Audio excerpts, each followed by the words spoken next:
happy to participate in 9 celebrations to Lamakaan. చాలా సంతోషంగా ఉంది. నాకు తెలియదు ఇంతకుముందు ఈ అసోసియేషన్ ఉంటుంది అని చెప్పి, కానీ చూశాక ఐఎమ్ చాలా హ్యాపీ.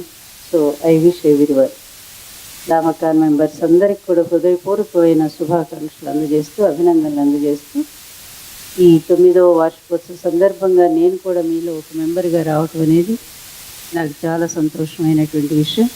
ఒకవైపు తరుముతా ఉంది, అక్కడ ఒక కార్యక్రమం ఉంది, మా సుబ్బారెడ్డి గారు వచ్చి నన్ను వెంట పెట్టుకొని రావటం జరిగింది. అక్కడ పార్క్ హయత్ హోటల్లో వాళ్ళ లక్ష్మీ NTR ట్రైలర్ వేస్తూ ఉన్నారు. అక్కడ పెద్ద పెద్ద వాళ్ళంతా అక్కడ వెయిట్ చేస్తూ ఉన్నారు. సో అయినా సరే మాట ఇచ్చాను కనుక రావాల్సిందే. మాడవాళ్ళు మాట ఇస్తే తప్పరు అనటానికి మేము నిలబడాల్సిందే. ఏంటంటే గాంధీ గారు ఒక మాట చెప్తారు, no civilisation can serve self in believes women's independent. ఈ దేశానికి నిజమైన నాగరికత ఎప్పుడు వస్తుందంటే స్త్రీలకు సరైన స్వాతంత్ర్యం వచ్చినప్పుడు మాత్రమే వస్తుందనే మాట ఒకసారి మనం గుర్తు తెచ్చుకోవాలి.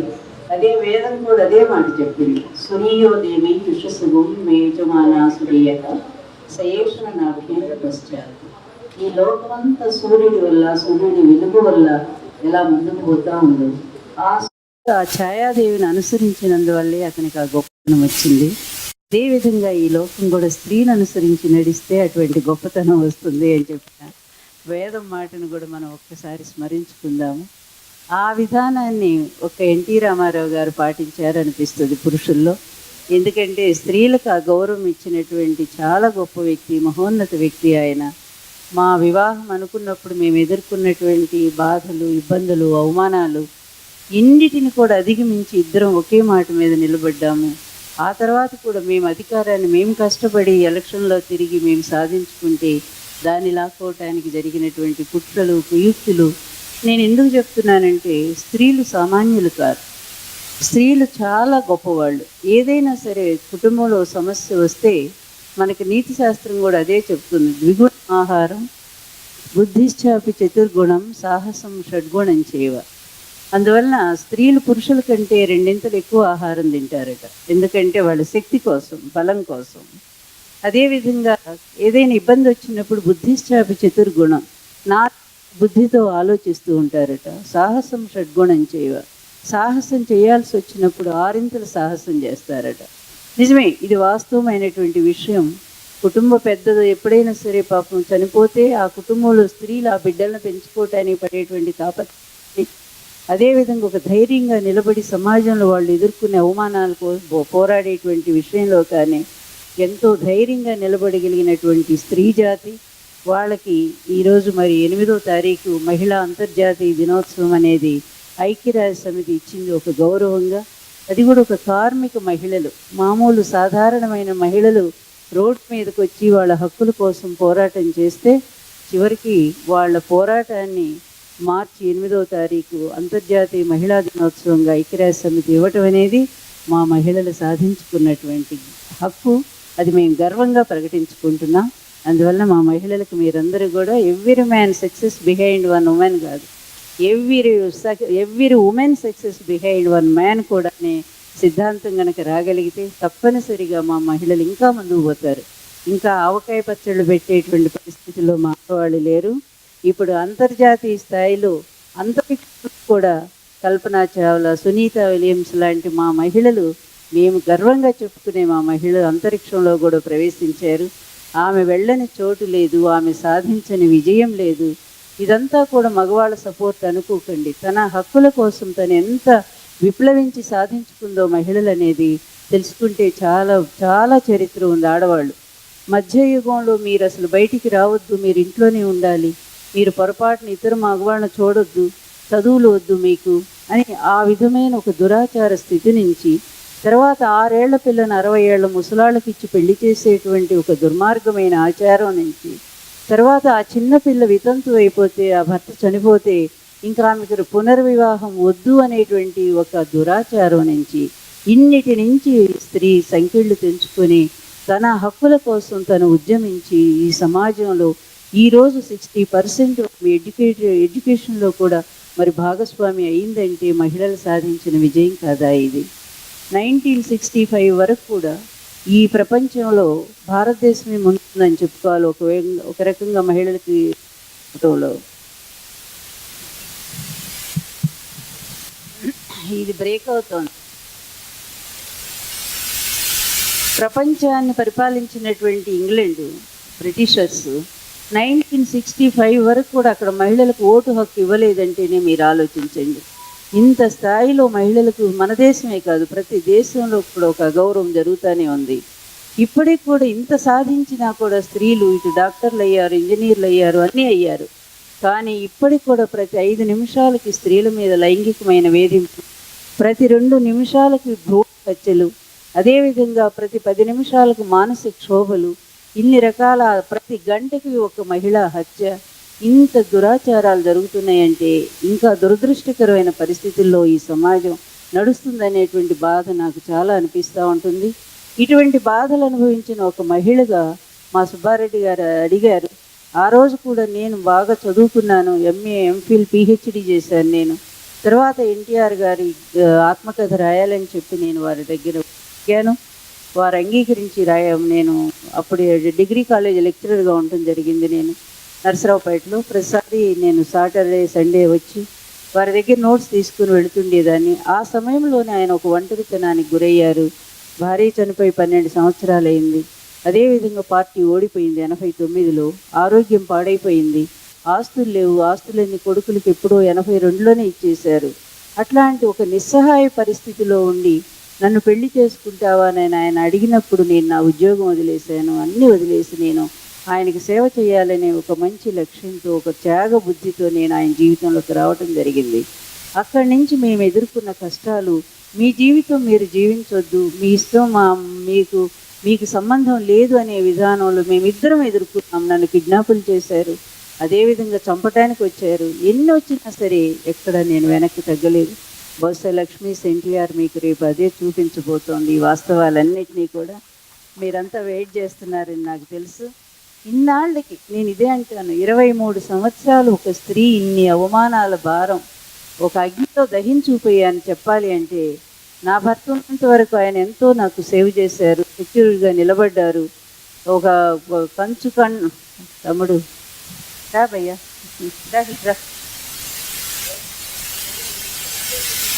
నేను కూర్చోను పోనీ ఇలా కూర్చుందో ఓకే బాగానే ఉంది.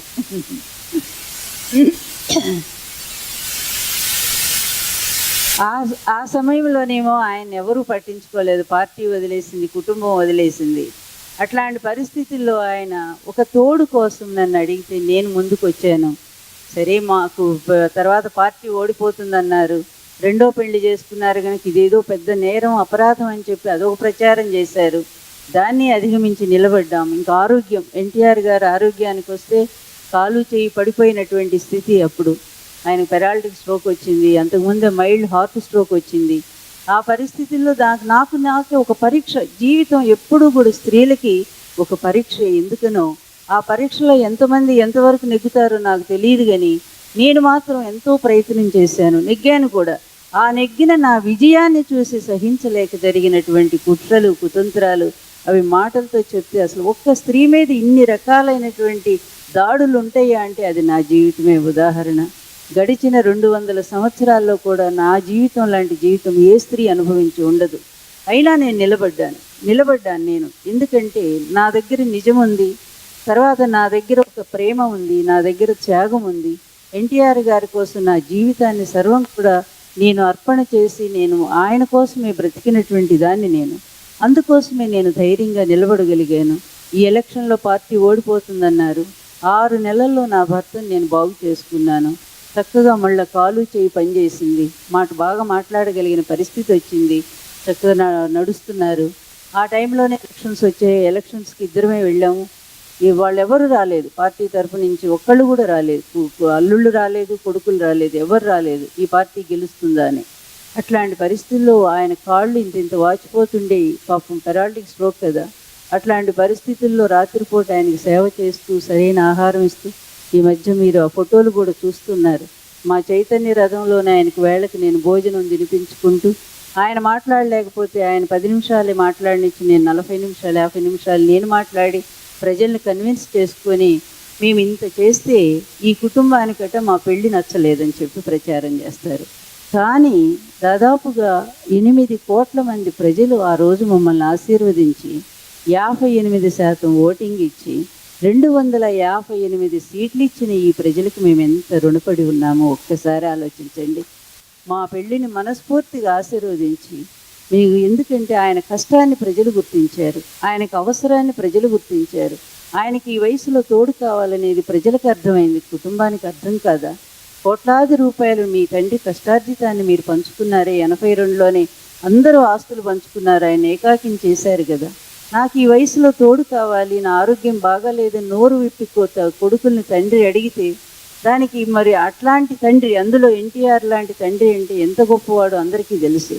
దాన్ని కూడా మీరు అర్థం చేసుకోలేని ఒక సహృదయత లేనటువంటి మీరు మీ బాధ్యతను తండ్రి పట్ల ఎలా నిర్వర్తించారనే దానికి ఒక్కసారైన ఆత్మవిమర్శ ఉండొద్దా? అందువల్ల ఇవన్నీ కూడా నేను కాలానికి వదిలేశాను. నేనేమి ఇంతవరకు కుటుంబం మీద ఏనాడు ఒక్క విమర్శ కూడా నేను చేయలే.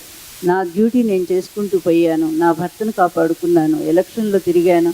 సత్యభామ అన్నారు ఆ రోజు, నిజంగానే అన్ని సీట్లు గెలిచి ఎన్టీఆర్ గారు ముఖ్యమంత్రి అయినాక పార్టీకి లక్ష్మీ కళ వచ్చిందన్నారు. ఆమె రావటం వల్లే పార్టీ గెలిచింది, ఎన్టీఆర్ బాగుపడ్డారని సన్మానాలు చేయటం మొదలుపెట్టారు. ఒకటే సన్మానాలు, వద్దురా బాబు అన్నా కూడా వెంటబడి సన్మానాలు చేశారు. ఉమెన్ ఆఫ్ ది ఇయర్ అవార్డులు, విశిష్ట మహిళ అవార్డులు, ఎన్ని వద్దంటే తామర దంపరగా అంత పొగిడారు. అంత పొగిడి 6 నెలల్లోనే అంతలోనే లక్ష్మీ పార్వతి ఎలా దుష్టశక్తి అయింది, ఎలా సైతాన్ అయ్యింది. మరి ఇలాంటి ఒక వాస్తవ చరిత్ర అనేది ప్రపంచానికి తెలియాల్సినటువంటి అవసరం లేదా? ఆగస్టు 20 వరకు మాకు సన్మానాలు చేశారు విశాఖపట్నంలో. 23 వచ్చేసరికి ఆమె వల్లే మేము పార్టీని చీల్చేస్తున్నామని చెప్పి 2 రోజుల్లోనే 23 వసంత టాకీస్లో వాళ్ళు మీటింగ్ పెట్టి, ఆ టాకీస్లో మేము ఎన్టీఆర్ గారిని పార్టీ నుంచి సస్పెండ్ చేస్తున్నాము, ఇది వాళ్ళ తీర్మానం. ఎవరు వ్యవస్థాపక అధ్యక్షులు, ఎవరు ఈ పార్టీని స్థాపించి 9 నెలల్లోనే అధికారానికి తీసుకొచ్చింది ఎవరు? దిక్కులేని వాళ్ళు, దివాణం లేని వాళ్ళు, రోడ్డు పక్కన చెప్పులు అమ్ముకునే వాళ్ళని కూడా ఆయన పిలిచి ఆ రోజులకు డబ్బు పనిచేయాల. ఎన్టీఆర్ పేరు చాలు ప్రజలు ఆ విధంగా ఓట్లు ఇచ్చారు.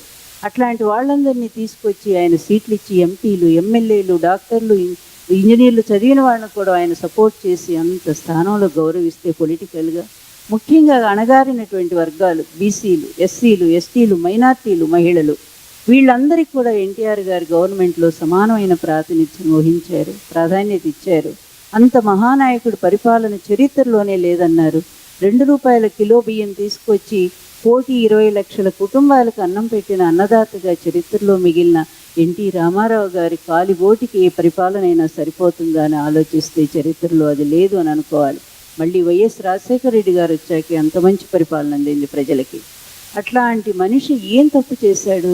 ఆయన ముఖ్యమంత్రి అవగానే 2 రూపాయల కిలో బియ్యం ఇచ్చారు. అదేవిధంగా మళ్ళీ ఆయన మహిళలకి మద్యపాన నిషేధం, సంపూర్ణ మద్యపాన నిషేధం తీసుకొచ్చారు. ఇన్ని రకాల సమాజాన్ని ఆదరించినటువంటి ఆ పెద్ద మనిషి తప్పు చేశారా? ఆయన భార్య తప్పు చేసిందా? ఏం తప్పు చేసింది? ఒక్కటన్న 23 సంవత్సరాల్లో మీరు ఏ ఒక్క తప్పైనా ఆమె చూపించగలిగారా సాక్ష్యంతో? ఎక్కడైనా మాటలతో తప్ప, మీ ఆరోపణలు తప్ప, మీ అనుకూల మీడియాలో తప్ప, ఈయన లక్ష్మీ పార్వతి ఇదిగో ఈ తప్పు చేసిందని రెడ్ హ్యాండెడ్గా ఒక్కటన్నా మీరు చూపించగలిగారా? ఇలా చెయ్యని తప్పులకి, ఆరోపణలతో ఒక స్త్రీ జీవితాన్ని బలి చేసి, ఆమె భర్తను బలి చేసి, ఇంత దారుణంగా ప్రవర్తించినటువంటి ఈ సమాజం మీద కాదు, ఆ వర్గం మీద నేను ఒక పోరాటాన్ని ఎత్తుకున్నాను, తల ఎత్తుకున్నాను. నా భర్త అనే 3 అక్షరాలే నేను పెట్టుకున్నాను మనసులో. ఎన్టీఆర్ అనే ఆ 3 అక్షరాలు నాకు ఎప్పుడు ధైర్యాన్ని ఇస్తుంటాయి. ఆయన ఎప్పుడు నాతోనే ఉన్నారు, నాలోనే ఉన్నారు. లేరు అనుకుంటే నేను ఒక క్షణం కూడా బ్రతకలేను నేను.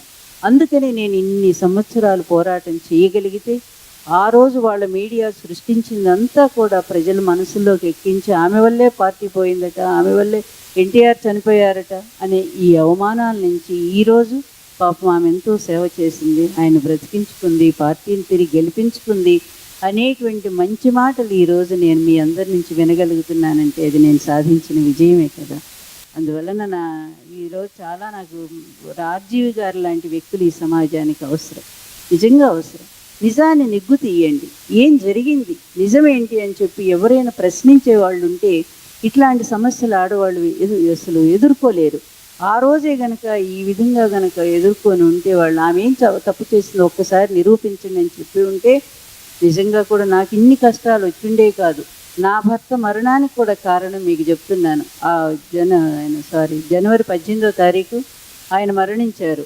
అంటే 17 ఏం జరిగిందంటే ఎన్టీఆర్ గారి పేరుతో డబ్బంతా కూడా బ్యాంకులో ఉంది, పార్టీ డబ్బంతా. అది సింహగర్జన సదస్సు చేయాలని చెప్పి ఎన్టీఆర్ గారు, నెహ్రూ గారు వచ్చారు విజయవాడ నుంచి. వాళ్ళంతా కూడా మాట్లాడుకొని 30 లక్షలు అవుతుంది అనుకుంటే అప్పుడు ఎన్టీఆర్ గారు చెక్ ఇచ్చి బెంకు పంపించారు. ఆ బ్యాంకు చైర్మన్ ఏం చేశాడంటే అప్పటికి చంద్రబాబు నాయుడు ముఖ్యమంత్రిగా ఉన్నాడు, పార్టీ లాక్కొని. ఆయన కబురు చేశాడు, ఇట్లా మీ మామగారు చెక్ ఇచ్చారు, డబ్బు ఇవ్వమంటారా వద్దా అని. అవి ఇవ్వద్దు అని చెప్పి అప్పటికప్పుడు ఎమర్జెన్సీ మోషన్ మూవ్ చేసి హైకోర్టులో ప్రభాకర్ శంకర్ మిశ్రా మీరు వినే ఉంటారు. కొంతమంది ఆ వృత్తులకి ఎంత ద్రోహం చేస్తారంటే, ఎంత నీచులు, చరిత్రలో వాళ్ళ పాత్రలు కూడా అలాగే మిగిలిపోతాయి. కొంతమంది ఎంత నిజాయితీగా మిగులుతారో వాళ్ళు కూడా అలాగే మిగులుతారు. అలాంటి ఒక ద్రోహి ఒక చట్టానికే ద్రోహం చేసేటువంటి ఒక వ్యక్తి అప్పటికప్పుడు ఎమర్జెన్సీ మోషన్ మూవ్ చేసి దాంట్లో స్టే ఆర్డర్ ఇచ్చి ఎన్టీఆర్ గారు ₹1 కూడా తీసుకోవడానికి వీల్లేదని చెప్పి ఆర్డర్ ఇస్తే సాయంత్రం 5ంటికో 6ంటికో లాయర్లు వచ్చి ఆ సంఘటన చెప్తే దాని మీద ఎన్టీఆర్ గారు ఎంత మానసికంగా వ్యధ చెందారో, ఎంత ఏడ్చారో. ఇక నేను పార్టీ నడపలేనా, నేను ప్రజల్లోకి వెళ్ళలేనా, నాకు అన్ని దారులు ఎందుకు ఈ దుర్మార్గుడు ఇలా మూసేశాడు, నా జీవితాన్ని ఎందుకు ఇంత అవమానం పాలు చేశాడు, వైస్రాయ్ హోటల్ ముందు నన్ను చెప్పులేసి ఆ రోజే నన్ను చంపేశాడు, చివరికి ఈరోజు పేద ప్రజలు నా పేరుతో నా మీద అభిమానంతో ఇచ్చిన డబ్బును కూడా నాకు కాకుండా చేస్తాడా. ఆ రాత్రి ఎన్నో 8-9 గంటలు గడిచేసరికి హార్ట్ అటాక్ వచ్చి మరణిస్తే ఇది ఎక్కడ ప్రజల్లోకి వెళ్ళి తన మీద జనం దండయాత్ర చేస్తారనే భయంతో లక్ష్మీ పార్వతి వల్లే జరిగిపోయింది, అంత ఏదో జరిగిపోయింది ఆ రాత్రి అని. ఇంత దుర్మార్గ ప్రచారం ఒక స్త్రీ మీద ఒక ఆధారం లేకుండా మీరు చేస్తే ఆ స్త్రీ నిలబడి ఎంత ధైర్యం కావాలి మీరు ఆలోచించండి. ఒక నేనే కాదు, చాలా ఈ సమాజంలో అనేక రంగాల్లో మహిళలు ఎదుర్కొంటున్నటువంటి అనేక సమస్యలు కూడా ఇలాగే ఉంటున్నాయి. మాది ఇంకా పెద్ద స్థాయి కనుక ఈ పెద్ద సమస్య, దాన్ని ఎదుర్కోవటానికి నేను ఎన్నో సంవత్సరాలు ఎంత ఓర్పును వహించాల్సి వచ్చిందో. మరి నేను నా పోరాటాన్ని నిలబెట్టుకోవటానికి ముందు నన్ను నేను తీర్చిదిద్దుకోవాల్సి వచ్చింది. ఎక్కడైనా నాలో చిన్న లోపం కనిపిస్తే వెంటనే వీళ్ళు నా లోపాన్ని చూపిస్తారు ఈ సమాజానికి, ఇదిగో ఈమె ఇట్లాంటిది కనుకనే మేము చేసామని అంటారు. అంటానికి నా వ్యక్తిగత జీవితం మొత్తం నేను త్యాగం చేశాను. నాకు ఇంకేం వద్దనుకున్నాను. పదవి అప్పుడు ఆ రోజు అధికారం వచ్చినప్పుడు కూడా నేను ఒక్క చిన్న పదవి తీసుకోలేదు. నేను కావాలంటే ఎన్టీఆర్ గారు మంత్రి పదవి ఇవ్వచ్చు, ఇంకేదైనా రాజ్యసభ కూడా ఇవ్వచ్చు, కానీ నేను దానికి ఇష్టపడలేదు. కుటుంబం ఎప్పుడూ కూడా అలా పంచుకోకూడదనేది నా పాలసీ. అంత త్యాగానికి నేను నిలబడితే పదవులన్నీ వాళ్ళే తీసుకున్నారు, మళ్ళీ నిందలన్నీ నాకు ఇచ్చారు. అయినా సరే నిలబడి ఈరోజు నేను నా భర్తకు జరిగిన అన్యాయాన్ని ఈ సినిమా ద్వారా మరి ఆర్జీవి గారు ముందుకు వచ్చి చూపిస్తున్నారంటే నాకు మొదటిసారిగా ఒక relaxation. I got very good relaxation. I'm so happy. నిజానికి మేడం గారు నా పని సులువు చేస్తారు. ఇవాళ శీర్షికని మనం 3 ముక్కలుగా చేసుకుందాం. ఒకటి రామారావు గారి సినిమా, ఎందుకంటే లక్ష్మీ పార్వతి గారు మీకు తెలుసో తెలియదు, రామారావు గారి మీద PhD చేశారు. అది బుక్ కూడా ఇక్కడే ఉంటుంది, కార్లో ఉంది, 2 పబ్లికేషన్ పోతుంది, అమ్మకాలు కూడా వస్తాయి. ఈ రోజు యాక్చువల్గా the man who doesn't need no introduction అంటారు కదా, this is the man who doesn't need no introduction. ప్రపంచంలో ఏకైనా తెలుగువాడు ఇంట్రొడక్షన్ లేని వాడు ఎవడైనా అంటే ఎన్టీ ఓడు అని ప్రతి ఒక్కరు అంటారు. ఎన్టీఆర్ ఎన్టీ ఓడు, ప్రేమగా తీసుకుంటే ఎన్టీ ఓడు. ఆ ఎన్టీ ఓడికి ప్రీతిపాత్రమైన పని ఏంటి? సినిమా. తర్వాత రాజకీయం, కుటుంబం, తర్వాత ముందు సినిమా అన్నది. ఆ సినిమా బయోపిక్ చూస్తే చెత్తగాజీలు బయోపిక్లైనా కానీ దానిలో వాళ్ళు ప్రతిఫలించినట్టు సినిమానే ఆయన జీవితం మొదటి నుంచి కూడా. మంచి లక్ష్యం సంపాదించే ఎంఆర్ఓ ఉద్యోగం వదిలిపెట్టిన ఎవరు సినిమా వదులుతారు? అది సినిమా. అది మనం చెప్పక్కర్లా, ఎన్టీ గురించి చెప్పక్కర్లా, సినిమా గురించి చెప్పక్కర్లా. దాని గురించి ఎవరు చెప్తే వినాలి? ఈవిడ చెప్తే వినాలి. ఎందుకంటే మనకు అందరికీ రామారావు గారి ప్రొడ్యూసర్లు, స్టూడియోలు, సమకాలీకులు చెప్పిన మాట విన్నాం, కానీ సహజీవనం చేసే ఆవిడ చెప్తే మనం వినలేదు. అమ్మా, మొదట్లో 82లో మీరు ప్రాథమిక మెంబర్షిప్ ఉంది మీకు టీడీపీలో. టీడీపీ స్టార్ట్ చేసినప్పుడు అందరికి తెలియని విషయం ఏంటంటే అమ్మగారికి, డాక్టర్ లక్ష్మీ పార్వతి గారికి ప్రాథమిక టీడీపీ ప్రైమరీ మెంబర్షిప్ ఉంది. మధ్యలో వచ్చిన ఆవిడ క్రియాశీలక మెంబర్గా ఉన్నారు. మహిళా మండలికి కూడా సెక్రటరీగా ఉన్నారు. ఇంకా తెలియని విషయం ఏంటంటే ఆయన primary peak of his career లో ఉన్నప్పుడు సినిమాల్లో ఇవాళ నెమ్మకూరు వెళ్ళి రామారావు గారి మీద రీసెర్చ్ చేశారు. దాని గురించి ఒకటి చెప్పండి. నాకు ఎన్టీఆర్ గారు అంటే పుట్టుకతోనే ఎట్లా అంటే మా ఇంట్లో మా అమ్మగారు మహాభక్తి ఎన్టీఆర్ గారు అంటే మా దేవుడి మందిరంలో ఆయన ఫోటో ఉండేది. మా అమ్మ చెప్పేది ఈయన మన దేవుడు, నువ్వు దండం పెట్టుకో రోజు అని చెప్పి. అట్లా ఒక బాల్యం నుంచి నాకు ఆయన పట్ల నాకు దేవుడు అనే ఫీలింగ్తో ఈ ప్రపంచమంతా ఆయన అన్నగారిని పిలిచారేమో కానీ నేను ఫస్ట్ కలిసినప్పుడు స్వామి అనే పిలిచాను. ఎందుకంటే ఆ దైవం అనే ఫీలింగ్ అనమాట నాలో. అట్లా అభిమానంతోనే పెరిగాను. మా నాన్నగారు కమ్యూనిస్టు, ఆయన ఉద్యమంలో బాగా పనిచేసి ఆస్తులన్నీ పోగొట్టుకొని చివరికి 10th తర్వాత నీకు చదువు అక్కర్లేదు పెళ్లి చేస్తానంటే ఏడ్చి నేనే భాషా ప్రవీణలో నాకు ఇష్టం లేని చదువు ఆ రోజుల్లో, దాంట్లో ఉభయ భాషా ప్రవీణ సంస్కృతం తెలుగు, దానికి సంవత్సరానికి 10 రూపాయలే కదా ఫీజు అని చెప్పి చేరాను. అందులో చేరిన తర్వాత ఒక 1 year తర్వాత నాకు సంస్కృతి చాలా బాగా అబ్బింది. దాంట్లో టేస్ట్ ప్రపేదిరే ప్రార్థన జన్మ విద్యా అని కాళిదాస్ గారు ఒక మాట చెప్తారు. సంస్కృత భాష రావాలి అంటే అది పూర్వజన్మ సుకృతం ఉండాలి అనే అది నాకు అర్థమైంది. అంత బాగా అబ్బింది సంస్కృతం. ఆ తర్వాత ఆ చదువు అంటే చాలా ఇష్టమైంది. సాహిత్యం వచ్చింది. ఆ తర్వాత MA చేశాను. సరే అదంతా కూడా అది అయిపోయిన తర్వాత ఎన్టీఆర్ గారు పార్టీ పెట్టారు. అప్పటి వరకు నేను ఆయన చూడలేదు. ఎక్కడ చూస్తాం, నింగి అంచున నేను నేల తాకున నేను కలిసేదిలా మనసు తెలిసేదిలా అని రాసుకున్నాను ఆయన మీద ఫస్ట్ బయట విని ఎన్టీఆర్ గారి మీద. నింగి అంచున నీవు నేల తాకున నేను కలిసేదిలా మనసు తెలిసేదిలా. ఆ తర్వాత అది 2 లైన్లు అప్పుడు రాసుకున్నాను నేను. తర్వాత నేను 60 నాకు 16 ఏళ్ళు వచ్చినప్పుడు ప్రేమలో పడ్డాను ఆయన సినిమాల్లో చూసి.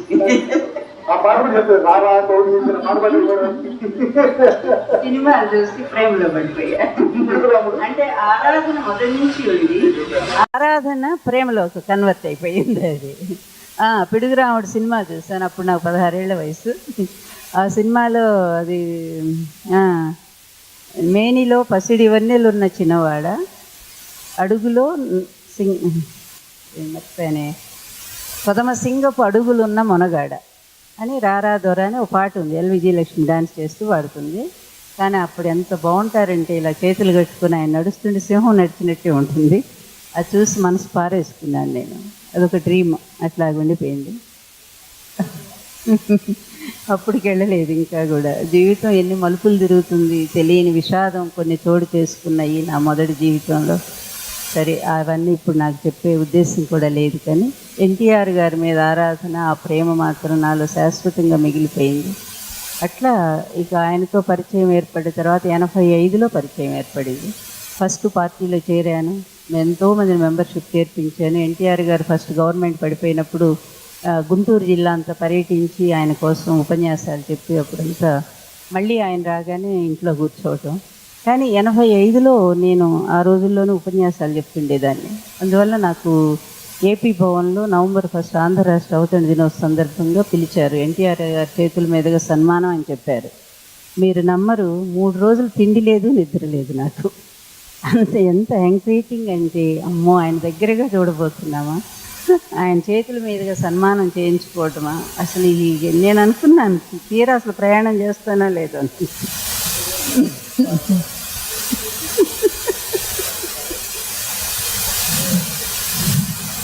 నిజంగా ఆయన చూడగానే పడిపోయాను.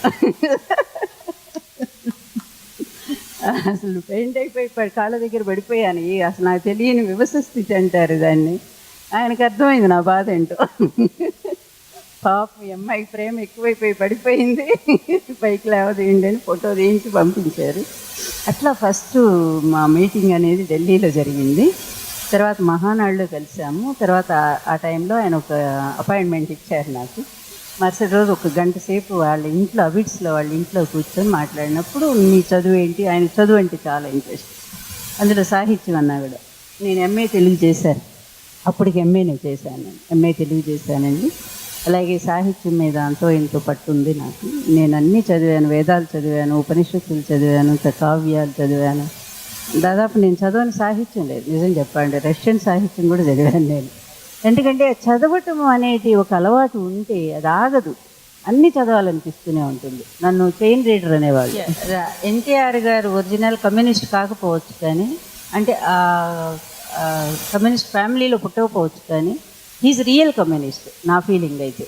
అందుకనే ఆయన ఈ సమాజంలో ఉండే అసమానతలన్నీ పోగొట్టడానికి, ముఖ్యంగా ఎవరైతే అన్యాయం చేయబడుతున్నారో ఈ సమాజంలో 60% ఉండే ఈ బీసీలకు అన్యాయం జరుగుతుందని ఆయన టైంలో ఎంత అవకాశం ఇచ్చారండి బీసీలకు, రాజకీయంగా కానీ అన్ని విధాలు వాళ్ళని ఆదుకోవటం జరిగింది. అందువల్ల ఎన్టీఆర్ గారు రియల్ సోషలిస్ట్. ఆ రోజుల్లో 2 రూపాయల కిలో బియ్యం అది నాట్ సో ఈజీ. సో ఆ విధంగా సోషలిస్ట్ భావాలు ఉన్నటువంటి వ్యక్తి. ఇక నాకు చెప్తాను, ఎన్టీఆర్ గారు ఎలక్షన్స్లో కూడా మీ ఆడపడుచు అని చెప్పేవారు కమ్యూనిస్టులకి. దాదాపు 38 సీట్లు 36 సీట్లు కమ్యూనిస్టులకు ఇవ్వటం జరిగింది అలయన్స్లో, సిపిఐ సిపిఎం కూడా. అప్పుడు వాళ్ళంతా కూడా మా ఆడపడుచు మా నియోజకవర్గం రావాలని తీసుకుపోతే ఎగురుకుంటా పోయేదాన్ని ఆనందం మా కమ్యూనిస్టులని. తీరా వాళ్ళందరూ కూడా చెయ్యిచ్చి చంద్రబాబు వైపు వెళ్ళిపోయారు లాస్ట్లో. ఈ ఆడపడుచు వైపు ఒక్కళ్ళు కూడా నిలబడలేదు.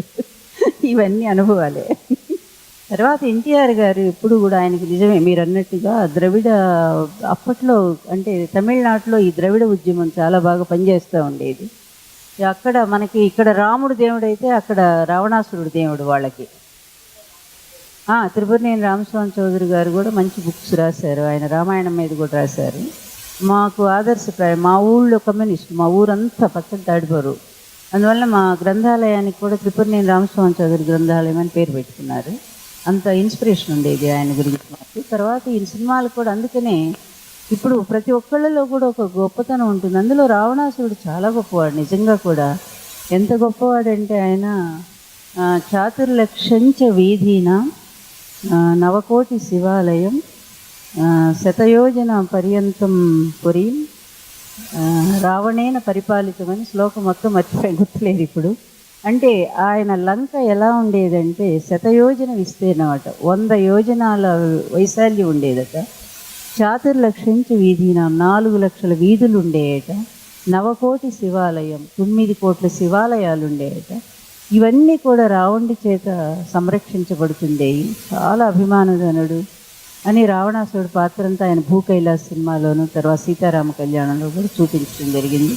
ప్రతి నాయకుల్లో కూడా ఒక గొప్పతనాన్ని చూపించి మెప్పించిన ఏకైక నటుడు ఒక ఎన్టీ రామారావు గారే. ఎందుకంటే హీరోలకే మనం హీరో వేస్తేనే రాముడు వేస్తేనే ఇదనుకుంటాము. అదే రాముడు పాత్ర వేసిన ఆయన రావణాసురుడు వేస్తే ఒప్పుకుంటామా?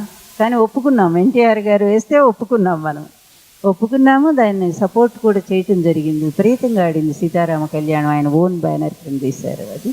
అట్లాగే ఇక మానధనుడు సుయోధనుడు, దుర్యోధనుడు అనొద్దంటారట, ఆయన సుయోధనుడు అనమంటారు. ఎందుకంటే అంత అభిమానధనుడు ఆయన. తను అనుకున్న లక్ష్యం కోసం అతను పోరాటం చేశాడు. ఆ రాజ్యాన్ని ఒక సుభిక్షంగా చీల్చకుండా ఉంచాలి అని చెప్పి ఆయన అభిప్రాయంలో ఆయన చెప్పారు. అట్లా సొంత సినిమా తీశారు ఫస్ట్ ఆయన. ఆ పాత్రలన్నీ భీష్మ పాత్ర 20 ఏళ్లలో 60 ఏళ్ల వయసు పాత్ర అది. తర్వాత ఇక్కడికి వచ్చేసరికి ఇదేం సినిమా ఇది, ఆయన పాండవీయ, శ్రీకృష్ణ పాండవీయంలో దుర్యోధన పాత్ర అద్భుతంగా ఉంటుంది కదా. ఆ డైలాగ్స్ ఒక చదువురాని మామూలు పిల్లలు కూడా, గొడ్లు కాచుకునే పిల్లలు కూడా వాటిని అప్పచెప్పగలిగారంటే ఆ భాషని, అది ఎన్టీఆర్ గారి గొప్పతనం. నిజంగా భాషకి నిజంగా ఒక సుసంపన్నం చేసినటువంటి ఘనత సినీ రంగంలో ఒక ఎన్టీఆర్ గారికే దక్కుతుంది. ఇంత దీర్ఘమైన సమాసాలు ఉండాలి, అంతే పెద్ద బరువైన ఆభరణాలు ఉండాలి ఆయనకి వేషానికి. దానికి పూర్తి ఆపోజిట్ ఎస్వి రంగారావు గారు. ఆయనకి డైలాగులు చిన్నవి పెట్టమంటారు, అలాగే తేలిగ్గా ఉండేటువంటి ఆభరణాలు కిరీటాలు, బరువు ఉండకూడదు. ఎక్కడ ఈ పాత్రనే మొయ్యలాగా చేస్తున్నాం, ఇంక ఈ బరువులు ఎందుకనేవారట ఆయన. అట్లా ఎన్టీఆర్ గారి లాస్ట్లో కూడా ఇది దానవీర సూరకర్ణ అద్భుతంగా ఆడింది. హిందీలో కూడా అది రీమేక్ అయింది ఆ సినిమా. సినిమాకి కనకవర్షం ఎన్టీఆర్ గారు 300 సినిమాలు పైగా నటించారు. తర్వాత రాజకీయాల్లోకి వచ్చే ముందు కూడా చండశాసనుడు సినిమా చేశారు. రాజకీయాల్లోకి వచ్చాక విశ్వామిత్ర, తర్వాత మేజర్ చంద్రకాంత్ లాంటి సినిమాలు చేశారు. ఇంకా సామ్రాట్ అశోక, శ్రీనాథ కవి సార్వభౌమ ఇలాంటి మూవీస్ అన్నీ. ఆయనకి సినిమా రంగం నిజానికి ఆయనకేమి నటన అంటే ఫస్ట్లో ఇష్టం లేదు, కానీ కుటుంబాన్ని పోషించుకోవాలంటే డబ్బు లేదు. ఆ రోజుల్లో కుటుంబం చాలా కష్టాల్లో ఉన్నారు. సరే ఇక్కడ ఆఫీస్లో చూస్తే అవినీతి, ఎటు చూసినా అవినీతి, వాళ్ళందరి మధ్య ఉండటం కూడా ఆయన కష్టమైంది. సబ్ రిజిస్ట్రార్ ఉద్యోగం వచ్చింది ఆయనకి, కానీ చూస్తే అంతా లంచాలే, ప్రతి ఒక్క అధికారి లంచాలు తీసుకుంటున్నాడు. అది నచ్చక ఉద్యోగం వదిలేసి ఆయన సినిమాకి వెళ్ళిపోయారు. పొన్నూరు కాలేజీలో నేను ఆయన దగ్గర చదువుకున్నాను. మాకు బాల వ్యాకరణం చెప్పేవారు ఆయన. వాళ్ళ కొడుకు కూడా ఆయన చిన్నయ్య సూర్యనే పేరు పెట్టుకున్నారు, అంత ఇష్టం ఆయనకి వ్యాకరణాలు. మా లెక్చరర్లంతా చాలా మంచి లెక్చరర్స్. మా అదృష్టం కొండవీటి వెంకటకవి గారి దగ్గర చదువుకున్నాము. ప్రతి దాంట్లో కూడా ఆయన పాట కూడా ఎందుకు మీకు నన్ను దోచుకుందోటే పాట మొట్టమొదటి పాట సినారే గారు కాదు గులేబకావాళ్ళ సినిమాలో నన్ను దోచుకుందోటే పాట దగ్గరుండి రాయించారు ఆయన. ఫస్ట్ సినారే గారి మొట్టమొదటి పాట కూడా అదే, ఆ సినిమాతోనే. తర్వాత కలలాలపై ఇలాంటి, ఆ తర్వాత ఇక వారు వెనక్కి తిరిగి చూసుకోలేదు సినారే గారు. వాళ్ళిద్దరికి చాలా గొప్ప సంబంధం అనమాట. ఆ సినిమాల్లో ప్రతి పాట, ఒంటరినైపోయాను ఇంటికి ఏమని పోను, ఆ పాట రాసేటప్పుడు సినారే గారు అడిగారట, ఏదో మంచి సాహిత్యం పెట్టి రాస్తే, ఎందుకయ్యా అంత సాహిత్యం, ఏమైంది, ఒంటరిగా మిగిలిపోయాను అడవిలో, ఇంటికి వెళ్ళాలి, దారి కనపట్లేదు, అవే మాటలు పెట్టేసి అది సహజంగా ఉంటుందంటే, అప్పుడు ఒంటరినైపోయాను ఇంటికి ఏమని పోను అనే పాట చాలా హిట్ అయింది. అందువల్ల ఎన్టీఆర్ గారికి సాహిత్యం ఎంత ఇష్టం ఉన్న సినిమాల్లోకి వచ్చేది చాలా సహజంగా పాత్రను బట్టి. ఇక్కడ పురాణ పాత్రలు వచ్చేసరికి ఏమో ఆ భాష, దానికి తగినటువంటి ఆహార్యం ఇదంతా ఉండేది. అలాగే సోషల్ మూవీస్ వచ్చేసరికి ఏమో చాలా సింపుల్ డైలాగ్స్తో ఉండేవి, పెద్ద డైలాగులు ఇష్టపడేవారు కాదు. అందువల్ల 3 రకాలైన జానపద, ఇటు పౌరాణిక, ఇటు చారిత్రక, ఇటు సాంఘిక, ఇన్ని సినిమాల్లో కూడా ఒప్పించిన ఏకైక నటుడు నందమూరి తారక రామారావు గారు. చరిత్రలోనే ఆయన. ఇంకొక విషయం నేను చెప్తాను, నాగదేవ కోటేశ్వరరావు గారు విశ్వామిత్ర సినిమాకి ఆయనే దగ్గర రాసించుకున్నారు. అదే నాగదేవ కోటేశ్వరరావు గారి కొడుకు పెళ్లికి రామారావు గారు వెళ్ళి అది చెప్పండి అమ్మా. అవును, ఆయన పెళ్లికి వెళ్ళారు. వెళితే పురోహితుడు రాలేదు ఆ పెళ్లి టైం. ఎందుకంటే పల్లెటూళ్ళల్లో 10 పెళ్ళిళ్ళు ఒప్పుకుంటారు వాళ్ళు. అక్కడ చదివి ఇక్కడికి వచ్చేసరికి ఆలస్యం అవుతుంది, అప్పటికే ముహూర్తాలు దాటిపోతా ఉన్నాయి. ఎన్టీఆర్ గారు వెళ్ళి కూర్చున్నారు, ఇంకా రాలేదు ఆయన. అప్పుడు ఇంకేం చేయాలని వీళ్ళు పాపం అసలే పెద్ద ఆయన ఉన్నారు కదా అని చెప్పి కంగారు పడతా ఉంటే, ఏం పర్వాలేదు కూర్చోబెట్టండి పెళ్లి కూతురిని పెళ్లి కొడుకుని అన్నారు. కూర్చోబెట్టాక ఇద్దరు కొంగుముళ్ళేసి ఈయన చక్కగా శాస్త్రోక్తంగా మంత్రాలతో, మా పెదనాన్నగారు ఉన్నారు సోమయ్య చౌదరి గారు, ఎందుకంటే కొమ్మాళ్ళలో కూడా పురోహితులు ఉన్నారు, కమ్మ పురోహితులు ఉన్నారు. మా పెదనాన్నగారు స్వయంగా పురోహితులు. నేను 4-5 పెళ్ళిళ్ళు చేయించాను. ఇట్లాగే పల్లెటూరు వెళ్ళినప్పుడు వాళ్ళు రాకపోతే వాళ్ళకి ఇబ్బంది కలగకుండా నేను వెంటనే పెళ్లి చేయించేసాను నేనే. నియంత్రోర్దు అన్నది ఉంటుంది కదా, ఎస్టాబ్లిష్డ్ వాటిని ఛేదించి ఏమైనా పని కావాలి అన్నది. అసలు ఎక్కడ టైం ఆలస్యం భరించదు. తెల్లవారుజామున 3 గంటలకు లేస్తారు, రాత్రి 7 గంటలకు పడుకుంటారు. అది టైం అంటే టైం. మొదట్లో నేను చచ్చాను, నా తన్ని లేపేవాళ్ళు నన్ను 3 గంటలకి. 3ంటికి లేవటం అంటే పాపం ఆ రోజుల్లో అధికారులు కూడా బాగా ఇబ్బంది పడేవారు. వాళ్ళ కోసం 5ంటికి మార్చారు, 3ని 5కి మార్చారు, పెద్ద తేడా ఏం లేదు. అప్పుడు రావటం అన్నా కూడా వాళ్ళకి ఇబ్బందిగానే ఉండేది. అయినా అంత మంచి పరిపాలకుడి దగ్గర పనిచేయటం అనేది ఒక ఆనందంగా భావించారు అధికారులు, ఇబ్బందిగా అనుకోలేదు. నేను లక్ష్మీపతి గారు ఉంటే లక్ష్మి లోపలికి కూడా ఉన్నవారట. అంటే మీ పరిపాలన అంటే నేను పక్కన పెడుతున్నాను కానీ పరిపాలన చెప్తున్నా కానీ విపక్షం చెప్పారు 5 గంటలు మీరు పక్కన కూర్చొని ఉంటే అధికార గణంగా రాగానే అంటే ప్రైవేట్ అండ్ పబ్లిక్ అనేది కలపలేదు అన్నదానికి ఒక అస్సలు కలపలేదు. మాకు అడ్మినిస్ట్రేషన్కి నాకు ఏ సంబంధం లేదు అసలు. దాంట్లో ఆయన చాలా స్ట్రిక్ట్గా ఉండేవారు. వాళ్ళు ఏం మాట్లాడుకునే వాళ్ళు కూడా నాకు తెలియదు. అదే కాదు, అక్కడ అవసరమైంది ఎన్టీఆర్ గారు ఆరోగ్యం పాడవటము, అందువల్ల నా హెల్ప్ తీసుకున్నారు. నాకు సహాయం చేయి, ఎవరు వచ్చినా వాళ్ళని గుర్తుపెట్టుకొని నాకు చెప్పు, ఫైనల్గా డెసిషన్ నేను తీసుకుంటానన్నారు. అట్లా నేను సహాయం చెప్పాను. మొదటి సినిమాకి చివరి సినిమా తర్వాత ప్రజ అని ఉంటుంది మనకు. శ్రీ గారి ప్రజ ప్రశ్న జవాబు ఉంటుంది. మనం మాట్లాడే 5 నిమిషాల్లో నా కొద్ది ప్రశ్నలు ముగిస్తాను. ఆయన మొదటి సినిమాకి చివరి సినిమాకి, మొదటి సినిమా మన దేశంకి, చివరి సినిమా శ్రీనాథ్ కవితాల భూమికి ఒక సంబంధం ఉంది. ఏంటంటే మొదటి సినిమాలో ఈయనకి చిన్న హవల్దార్ ఉద్యోగం, అంటే పోలీస్ లాఠీ చార్జ్ చేసి స్వాతంత్ర ఉద్యమం చేస్తున్న వాళ్ళని అదిలించే చిన్న రోల్, సిఐ పోస్ట్, చిన్న సిఐ పోస్ట్. రామారావు గారు ఏం చేశారంటే నిజంగా జీవించి చిత్తకు బాధేశారు. సో మచ్ సో దట్ ఆయన జూనియర్ ఆర్టిస్ట్ పారిపోయారు. నెక్స్ట్ డే షూటింగ్ పోస్ట్పోన్ చేసుకున్నారు. చివరి సినిమాలో శ్రీనాథ కవితారంభంలో శ్రీనాథుడు వేషం వేసినప్పుడు శ్రీనాథుడు కప్పం కట్టుకుంటే రాజభటులు ఎన్ని జీసస్ క్రైస్ట్ లాగా వీధులు వెంబడి చేయి సంఖ్యలు వేసి వీడ్చుకెళ్ళే సీను. రామపల్లి గారు సేనాధికారి, రాళ్ళపల్లి బాబు గారు సినిమా డైరెక్టర్. కొత్త అంటే రాళ్ళపల్లి గారు పెద్ద ఆయన కదా గౌరవం, అందులో 2 సార్లు సీఎం అయ్యారు. ఊరికే అట్లా అంటారంట. ఇందులో కోపం వచ్చి రాళ్ళపల్లి గారు పెడతారా మేము ఉద్యోగం ఈ పాత్రలు తీసి తీరాలు పెట్టుకోమంటారా అని చెప్పి 70 ఏళ్ళ వయసులో కొట్టించుకున్నారు రాళ్ళపల్లిలో. ఈ కొట్టుడు ఏంటమ్మా, ఇంత డిసిప్లిన్ ఏంటి? మీకు ఇంకొడుగురు అంజలి గారు ఒక ఇంటర్వ్యూలో చెప్పారు, నేను చూశాను ఆ ఇంటర్వ్యూ. ఆమె అదే అన్నారు, ఒక సినిమాలో ఆయన కొట్టే సన్నివేశం ఉంది. ఈమెమో జానాబెత్తుడు భూమికి, ఆయనేమో 6 అడుగుల మనిషి, ఇలా ఎగిరి కొట్టాలి ఆయన్ని. అయితే పాపం నెమ్మది పెద్ద యాక్టర్ కదా, అందులో అంత పెద్ద భారీ పర్సనాలిటీ అని చెప్పి ఆ మొహమాట పడుతూ ఇలా అందరు ఎలా కెమెరా అడ్జస్ట్ చేసుకుంటుంది లేని అంటే డైరెక్టర్ ఒప్పుకోలేదట. అబ్బాయి అసలు ఎఫెక్టివ్గా లేదు ఈ సీను, మీరు రియల్గా కొట్టాలి ఆయన అని చెప్పారట. అమ్మో ఎలా కొట్టేదండి అని అంట. అప్పుడు ఎన్టీఆర్ గారు అన్నంట, ఇది నటన అండి, నటన ఎంతోమంది డబ్బులు పెట్టి టికెట్ కొనుక్కొని మనం ఎలా చేస్తున్నామో చూడటానికి వస్తారు.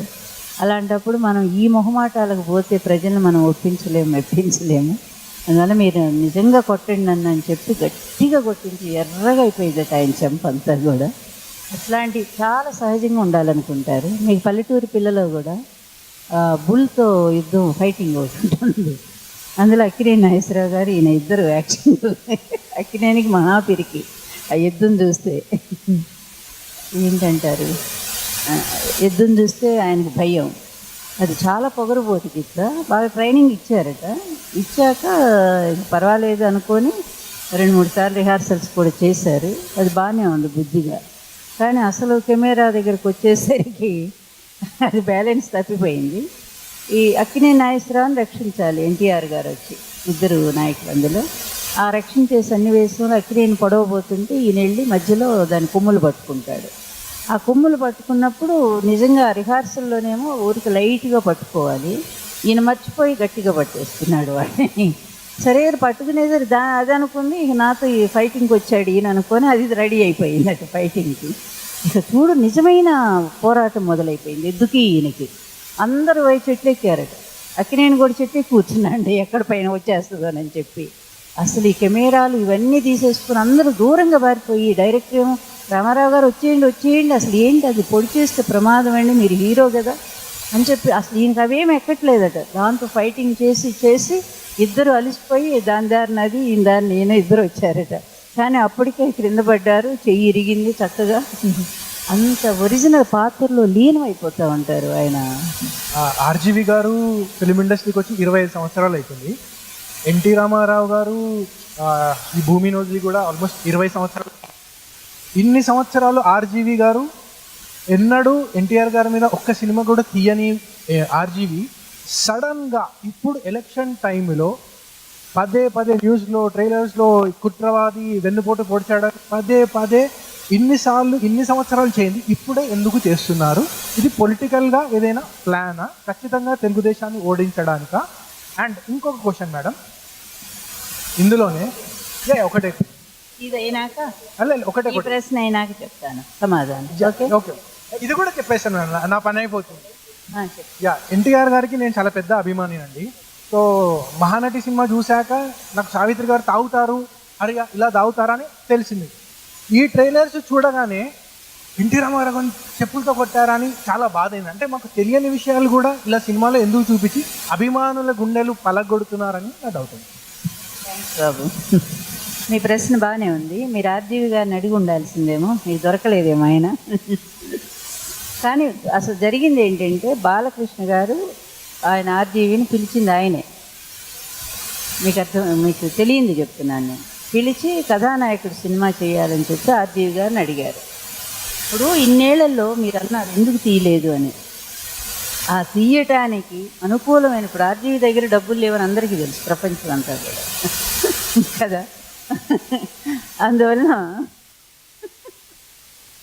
ఎవరో ఒకళ్ళు వచ్చి సపోర్ట్ ఇచ్చి ఈ సినిమా తీయండి అని డబ్బులు ఇస్తేనే కదా ఆ సినిమా తీయటానికి వచ్చేది. అసలు ఈ 20 ఏళ్లలో ఎవరు ఆ ధైర్యం చేయలేకపోయారు. బహుశా నా టైం బాగలేదేమో, నిజంగా కూడా నా టైం బాగలేదేమో. ఇది కూడా బాలకృష్ణ ఆర్జీవిని పిలిచి కథానాయకుడు సినిమా చేద్దాము అని చెప్పి అడిగితే అప్పుడు ఆయన చెప్పారు, బయోపిక్ అంటే బయోపిక్గానే ఉండాలి, మొత్తం లక్ష్మీ పార్వతి ఎంటర్ అయిన దగ్గర నుంచి కూడా అది కూడా ఆ సన్నివేశం ఉండాలి, లాస్ట్ అంటే బిగినింగ్ నుంచి లాస్ట్ వరకు ఈ సినిమా మీరు తీస్తున్నారా లేదా అని చెప్పి ఆర్జీవి గారు అడిగారు. అడిగితే ఆ బాలకృష్ణ గారు లేదు అసలు లాస్ట్ మేము ఒప్పుకోము, ఆ తీయటానికి వీల్లేదు, అందువలన అది మధ్యలో ముగించాల్సిందే అని చెప్పి అన్నారు. అప్పుడు ఆర్జీవి గారు తక్కువ మీకు తెలుసు కదా, ఎంత మొండి మనుషులు మీకు తెలుసు కదా, ఏది వద్దంటారు అదే కావాలి ఆయనకి. అప్పుడు ఆయన కోపం వచ్చి అసలు ఇంకా అది బయోపిక్ ఎట్లా అవుతుంది, మీ పిక్ అవుతుంది కానీ నేను చేయనని చెప్పి అందువలన ఆర్జీవి అట్లా చెయ్యడు అని చెప్పి ఆయన అడిగి వెళ్ళిపోయాడు. ఇది జరిగింది. అప్పుడు ఈయన ఏం చేయాలో తెలియక తేజాని పిలిచారు ముందు. తేజాకి ఆయనకి గొడవలు వచ్చినాయి. నువ్వు వేస్తే బాగుండదు ఈ సినిమాలో, మీ తండ్రి పాత్ర వేరే వాళ్ళని పెట్టండి బాగా హిట్ అవుతుందని చెప్పాడు తేజ, ఓపెన్గానే చెప్పాడు. అది వెళ్ళలేదు ఈయన. దాంతో తేజ వెళ్ళిపోయాడు అడిగి. అప్పుడు కృష్ణ దొరికాడు ఈయనకి, ఎలా గౌతమిపుత్రుడు తీసున్నాడు కదా అందుకని ఇది కూడా చేస్తే పోలా అనుకొని వచ్చాడు ఆయన. సరే అది మనం పక్కన పెడదాం దాని సంగతి. ఆ విధంగా ఈయనకి పట్టుదల వచ్చి నన్ను పిలిచి మళ్ళీ నా చేతగా అసలు బయోపిక్ ఒరిజినల్ కాకుండా వేరే ఏదో తీస్తే అది బయోపిక్ అని పేరు పెడతారా, చూద్దాం ఒక రాయేసి చూద్దాం ఏమవుతుంది అనుకొని లక్ష్మీస్ NTR అని అర్ధరాత్రి ప్రకటించేశాడు ఈయన. ఇది జరిగింది. ఇట్లా వచ్చిందనమాట. అంతే తప్ప ఎలక్షన్లకి ఆర్జీవికి ఎప్పుడూ సంబంధం లేదు. ఏ పార్టీకి ఆర్జీవికి సంబంధం ఉండదు. ఆయనకి అన్ని పార్టీలు ఒకటే, తిట్టడానికైనా పొగట్టడానికైనా ఒకటి. అందువల్ల ఆర్జీవి మనస్తత్వం, వ్యక్తిత్వం తెలిసి మనం ఎవరిని కూడా ఆయనకి రాజకీయం అస్సలు అంటగట్టలేము.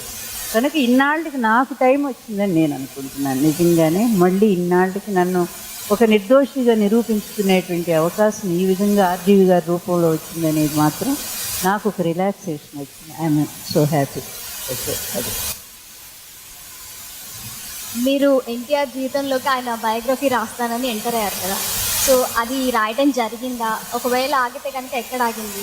అందులో మాకు తెలుపడానికి ఏమైనా విశేషమైన అంశాలు ఉన్నాయి?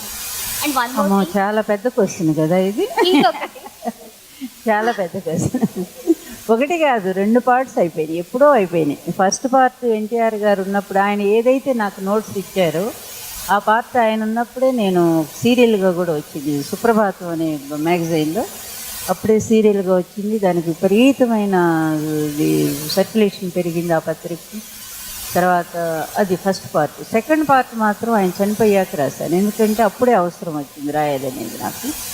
ఆ తర్వాత NTR గారి మీద నేను PhD కూడా చేసి డాక్టరేట్ తీసుకున్నానమ్మా. తెలుగు తేజం 2వ పార్ట్ అండి. 2వ పార్ట్ తెలుగు తేజం. అందువల్ల ఈ మొత్తం జరిగిన ఎపిసోడ్ అంతా కూడా మీకు 2వ పార్ట్లో దొరుకుతుంది. అవార్డు NTR గారికి రావాల్సిందే, ఎందుకంటే పక్కనున్న తమిళనాడు MJR గారికి తమిళనాడు ప్రభుత్వం రాసింది, లెటర్ రాసి వాళ్ళు భారతరత్న ఇప్పించుకున్నారు. నిజానికి ఆయన ఒక లిమిటెడ్ లీడరు, అంటే కేవలం ఒక్క తమిళనాడుకే సంబంధించినటువంటి ముఖ్యమంత్రి MJR గారు. కానీ NTR గారు భారతదేశ స్థాయిలోనే నేషనల్ ఫ్రంట్ చైర్మన్గా ఉన్నారు. పార్టీ పెట్టిన 9 నెలల్లోనే అధికారానికి తెచ్చి గిన్నిస్ బుక్లో ఎక్కారు. అక్కడి నుంచి యాంటీ కాంగ్రెస్ పార్టీలన్నింటినీ కూడా ఒక వేదిక మీదకి తీసుకొచ్చి వాళ్ళతో నేషనల్ ఫ్రంట్ ఏర్పాటు చేసి VP సింగ్ను ప్రధానిగా తీసుకొచ్చినటువంటి ఘనత NTR గారి దక్కుతుంది. ఈయన చరిత్ర చూస్తే ఒక నటుడిగా అద్భుతమైన చరిత్ర ఉంది, ఇంకొక వైపు నాయకుడిగా మరో గొప్ప చరిత్ర ఉంది.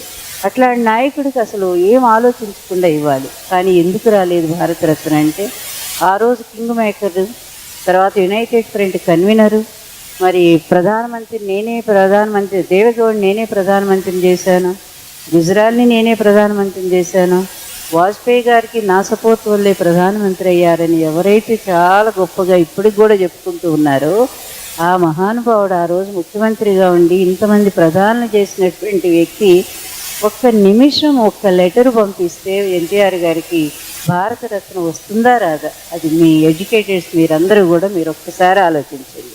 ఎందుకంటే భార్య బ్రతికి ఉంటే భర్తకి భారతరత్న వస్తే భార్య చేతికి ఇస్తారు తప్ప వేరే చేతికి ఎవరు. దానికి కూడా చెప్పాను, అక్కర్లేదు నువ్వు వెళ్ళి తీసుకో, నేను రాను, కానీ ఆయనకు భారతరత్న ఇప్పించండి అని కూడా నేను చెప్పడం జరిగింది.